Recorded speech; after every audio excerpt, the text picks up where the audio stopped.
3:33 ఈ movie review గురించి మనం మాట్లాడుకునే ముందు, ఈ మూవీలో కొన్ని థింగ్స్ ఉంటాయి. వాటి గురించి ఒక 2 నిమిషాలు మాట్లాడతా. క్లియర్‌గా వినండి. ఓకేనా?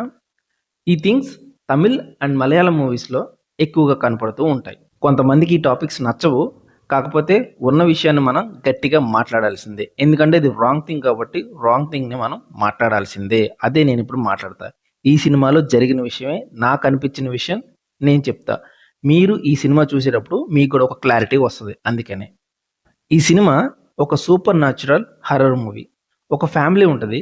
ఆ ఫ్యామిలీ హిందూ ఫ్యామిలీ అన్నమాట. అమ్మ, కొడుకు, అక్క, ఆ అక్కకి ఒక చిన్న పాప. సో, వీళ్ళందరూ ఒక ఫ్యామిలీలో ఉంటరు. వాళ్ళ అక్కకి ఫ్యామిలీ ఇష్యూ ఉంటది. వాళ్ళ ఆయనతో విడిపోయి, వాళ్ళ తమ్ముడితో, వాళ్ళ అమ్మతోనే కలిసిమెలిసి ఒక ఇంట్లో ఉంటారనమాట. రోజు లెగుస్తారు, పూజలు చేస్తారు. సో, వాళ్ళు హిందువులని క్లియర్‌గా ఎస్టాబ్లిష్ చేస్తారు సినిమాలో. ఓకేనా? చెప్పాను గదా! ఈ సినిమా ఒక సూపర్ న్యాచురల్ హారర్ మూవీ అని. సో, ఆ సూపర్ న్యాచురల్ థింగ్ ఏంటంటే 3:33 టైం అన్నమాట.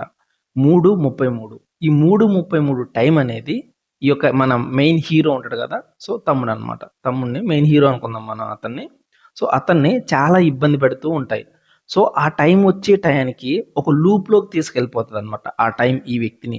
సో, ఏదేదో జరుగుతా ఉంటది. అది నిజంగా జరుగుతుందా? లేపోతే కలలో జరుగుతుందా? అన్న విషయం ఇంక అర్థం గాదనమాట.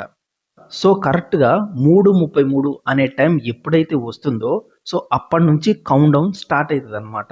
సో, రకరకాలుగా సౌండ్‌లు రావటం, దెయ్యాలు కనపడటం, ఈవెన్ వాళ్ళ అమ్మకి, వాళ్ళ అక్కకి ఒక దెయ్యాల మేకప్ ఏస్తారనమాట. అది ఓవర్‌గా ఉంటది. అంటే మొహానికి సున్నం కొట్టేసి, మొహం మీద ఘాట్లు పెట్టేసి, వాళ్ళు ఎగరటాలు, గెంతటాలు, సౌండ్‌లు చేయటాలు, అది కొద్దిగా చిరాకుగా అనిపిస్తా ఉంటదనమాట. మీ స్ట్రోక్ చాలా ఇమెచ్యూరిటీగా ఉంది. సో, తర్వాత సడెన్‌గా లేసేస్తాడు. అంతా మాయమైపోద్ది. అంటే ఆ టైం దాటి పోయినెమ్మటే అంతా నార్మల్ అయిపోద్దనమాట. సో, ఇలా రోజు జరుగుతా ఉంటదనమాట. సో, మన హీరోకి కలలో వాళ్ళ నాన్న కనపడతారనమాట. అంటే వాళ్ళ నాన్న ఎప్పుడో చనిపోయారు. సో, వాళ్ళ నాన్న కనపడి ఆయన ఎలా వస్తాడు? ఒక ప్రీస్ట్ లాగా వస్తారనమాట. ప్రీస్ట్ గెటప్ ఉంటది గదా! సో, ఆయన ఆ గెటప్ ఏసుకొనొచ్చి, బైబిల్ పట్టుకొనొచ్చి, నీట్‌గా వాళ్ళ ఇంటికొచ్చి ఈ విషయం చెప్తాడనమాట. "నువ్వు మీ ఫ్యామిలీతో ఉండకు. నువ్వు మీ ఫ్యామిలీతో ఉండటం వల్ల మీ ఫ్యామిలీ నాశనం అయిపోద్ది" అని వాళ్ళ ఫ్యామిలీకి చెప్తాడు ఆయన. సో, ఆయన చెప్తాడు. చెప్పేసరికి చెప్తాడు. ఆయన ప్రీస్ట్ గెటప్ ఉంటదనమాట మొత్తం ఏడికాడికి. ఆయన ప్రీస్ట్ గెటప్‌లో వచ్చి ఎందుకొచ్చిండు, దేనికొచ్చిండంటే దానికి సమాధానం లేదు. సో, ఇలా ఉండగా మన హీరో గాడు రకరకాలుగా వింత వింతలు, చేష్టలు అన్నీ చేసేసరికి సో, వాళ్ళ ఫ్యామిలీకి, వాళ్ళ అమ్మకి, వాళ్ళ అక్కకి చాలా భయమేస్తదనమాట. మన హీరో వాళ్ళ ఫ్రెండ్ ఉంటాడు గదా! ఆయన ఈ చేష్టలన్నీ జూసి మళ్ళీ ఒక పాస్టర్‌ని తీసుకొస్తాడనమాట. ఏమో మరి అందరికి నార్మల్ పేర్లే ఉంటాయి. ఎవరికీ క్రిస్టియన్ పేర్లు ఏముండవు. అందరికి నార్మల్ పేర్లే ఉంటాయి. సరే వాళ్ళెవరన్నా ఫ్రెండ్స్ ఎవరన్నా కన్వర్ట్ అయ్యారో ఏమో తెలీదు గానీ అదేం చూపిచ్చరనమాట. సో, మన హీరో గాడికి ఒక లవర్ ఉంటదనమాట. ఆవిడ క్రిస్టియన్ ఏమో. ఎందుకంటే ఆవిడ మెడలో క్రాస్ చూపిస్తారు. సో, క్రిస్టియన్ అయ్యుండొచ్చు. కాకపోతే హీరో వాళ్ళ ఫ్రెండ్ ఉంటాడు గదా! సో, ఆయనే ఈ యొక్క చర్చ్ ఫాదర్‌ని తీసుకొస్తాడనమాట. ఆయన క్రిస్టియనా కాదా అనేది మనకేం ఎస్టాబ్లిష్ చేయలేదు. ఈవెన్ అతని నేమ్ గూడా నార్మల్ హిందూ నేమే ఉంటదనమాట. కాకపోతే ఆయనెళ్లి ఈ ప్రీస్ట్‌ని తీసుకొస్తారు. ఎక్సార్సిస్ట్ ఎక్స్‌ట్రాసిజా? ఓకే. దెయ్యాలను వదిలించే ఆయననమాట. ఆయన్ని తీసుకొస్తారనమాట. అసలు ఏం అవసరం ఉంది? ఇప్పుడు ఆయన్ని తీసుకురావాల్సిన అవసరం ఏముంది? వీళ్ళకి తెలిసిందే కదా! హిందువుల ఫ్యామిలీ అని. ఒక యోగినో, మునినో, మంత్రగాడిని తీసుకొస్తారు ఎవరైనా గాని. దెయ్యాలను వదిలించే వాళ్ళని. కానీ ఇక్కడ అట్లా కాదనమాట. మనం ప్రీస్ట్‌నే తీసుకురావాలి. ఈళ్ళనే పట్టకరావాలనమాట. ఈవెన్ వాళ్ళు ఎక్స్‌ట్రాసిజం చేసిన తర్వాత వీళ్ళ ఫ్యామిలీకి చెప్తారనమాట. మీరు ఒకరోజు చర్చికి రండి. అక్కడ మనం మాట్లాడుకుందాం. మీరు అక్కడికి రండి. చర్చికి రండి అని క్లియర్‌గా మెన్షన్ చేస్తారు. వీలైతే రేపు చర్చికి రండి. ఎందుకు?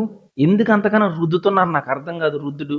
ఈవెన్ ఆ ఎక్స్‌ట్రాసిజం గూడా అంత ఇంట్రెస్టింగ్ ఏమి అనిపించదనమాట.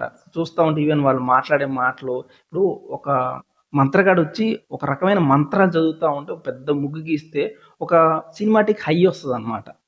చూసారు ఇప్పుడు 'ఈగ' మూవీలో ఉంది. 'ఈగ' మూవీలో ఏం జరిగిద్ది అసలు? ఎట్లా చేస్తాడసలు? ఆ రేంజ్ ఎట్లుంటది? ఏదన్నా చూసుకోండి ఒక మంత్రగాడొచ్చి ఒక పెద్ద ముగ్గు గీసి 'చంద్రముఖి' మూవీ ఎట్లా ఉంటది? ఏ రేంజ్‌లో కనపడతది సిట్యుయేషను?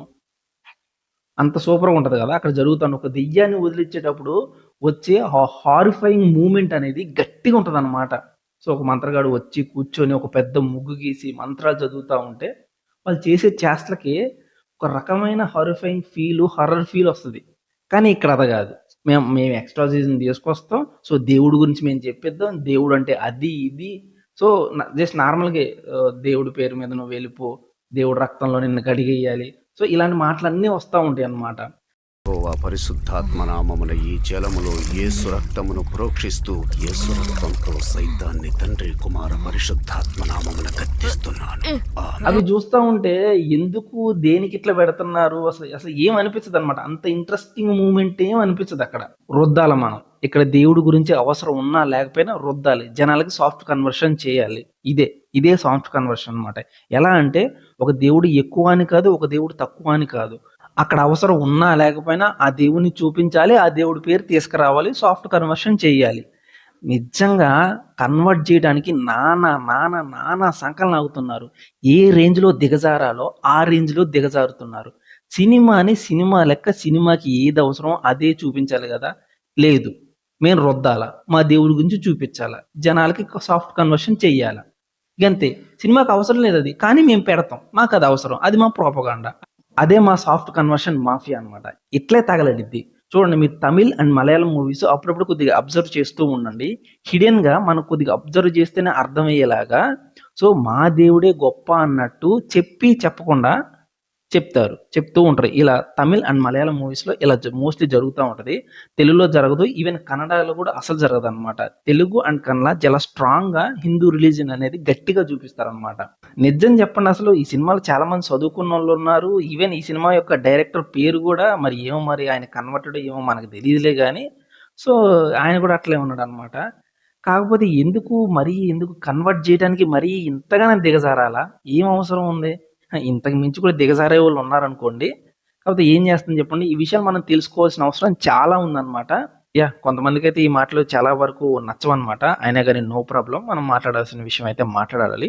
సో మీలో ఎవరైనా తమిళ్ అండ్ మలయాళం మూవీస్ చూసేటప్పుడు కొద్దిగా మీరు అబ్జర్వ్ చేయండి. ఏ రిలీజన్ హైలైట్ చేస్తున్నారు, ఏ రిలీజన్ గురించి కొద్దిగా చెప్పకుండా నెగిటివ్గా మాట్లాడుతున్నారు అన్న విషయాన్ని మీరు అబ్జర్వ్ చేస్తే మీకు అర్థమైపోద్ది అనమాట. సో ఇక ఈ మూవీ గురించి మనం మాట్లాడితే చెప్పాను కదా, ఇది ఒక సూపర్ న్యాచురల్ హర్రర్ మూవీ అని. సో హర్రర్ ఎలిమెంట్ చాలా బాగుంటాయి అన్నమాట. 3:33 అనే టైం ఒక వ్యక్తిని టార్చర్ చేసి ఎలా చంపేసింది. సో ఈ 3:33 అనే టైంకి ప్రాపర్ కంక్లూజన్ ఇస్తారనమాట. దాని బ్యాక్ స్టోరీ ఉంటుంది. ఆ బ్యాక్ స్టోరీ కూడా క్లియర్గా ఎస్టాబ్లిష్ చేస్తారు. చాలా బాగుంటుంది ఆ స్టోరీ కూడా. సో 3:33 అనే స్టోరీ మనిషిని ఎలా చిత్రవద చేస్తుంది, ఎలా చంపేస్తుంది, అసలు దానికి ఆ యొక్క మోటివ్ అనేది ఎందుకు వచ్చింది ఏంటి అనేది కూడా చాలా క్లియర్గా చెప్తారు. ఈ స్టోరీ కూడా చాలా ఇంట్రెస్టింగ్గా ఉంటుంది. సో సినిమా అయితే కొద్దిగా జంప్ స్కేర్స్తో కొద్దిగా అటు ఇటు పోతూ మంచిగా అంటే బోర్ కొట్టకుండా కొంచెం ఇంట్రెస్టింగ్గా నడుస్తూ ఉంటుంది. ఎందుకంటే ప్లాట్ పాయింట్ చాలా ఇంట్రెస్టింగ్గా ఉంటుంది కాబట్టి. సో మీకైతే బోర్ కొట్టదు. కాకపోతే ఇందాక చెప్పాను కదా, సో సాఫ్ట్ కన్వర్షన్ అని.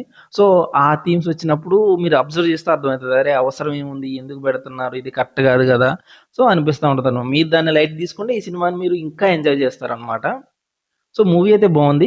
యూట్యూబ్లోనే ఎలాగో తెలుగులో అవైలబుల్గా ఉంది కాబట్టి ఫ్యామిలీతో హ్యాపీగా చూసేయచ్చు. ఓకేనా, బాయ్.